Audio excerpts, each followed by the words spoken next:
Welcome to Impact Factor, your weekly dose of commentary on a breaking medical study. I'm Perry Wilson. I'm going to open this week with an opinion. Primary care doctors are the best doctors. There, I said it. Where would we all be without these guardians of the medical universe, these polymath experts on the front line fighting against disease, both chronic and acute?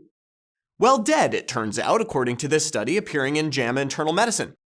Lately, talented residents have shied away from general practice in favor of the more lucrative procedural specialties. It's hard to blame them. Take a look at the results of Medscape's salary survey in 2018. But should we be working harder to increase the pool of primary care providers? The primary finding of this study was that the more primary care providers there were within a county, the longer people in that county lived. For every 10 additional primary care physicians per 100,000 population, the median life expectancy increased by 52 days. Is that a lot? Well, 10 additional specialty physicians, like yours truly, only bought you 19 days of life expectancy.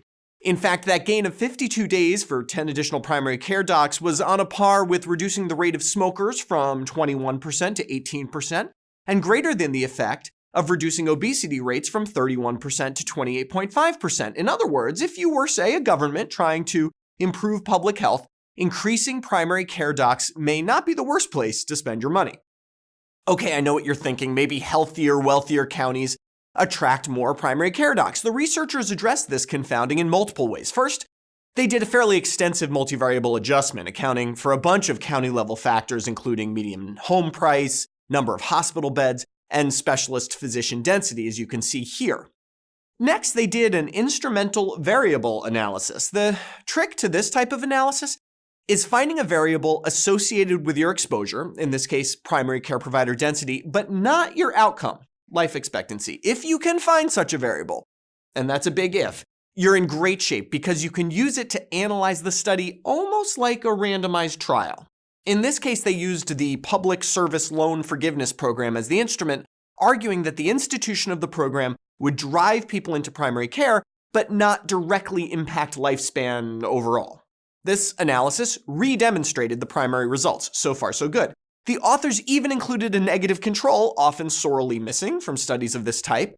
They asked whether PCP density was associated with lower deaths from interpersonal violence. Since there isn't much mechanism for PCPs to decrease deaths to, like, murder, if you saw a relationship, it would suggest that some third factor, a confounder, was driving all these results. But there was no relationship between PCP density and deaths due to interpersonal violence. Taken together, this is a fairly compelling story telling us something we probably expected. Investments in primary care pay substantial dividends.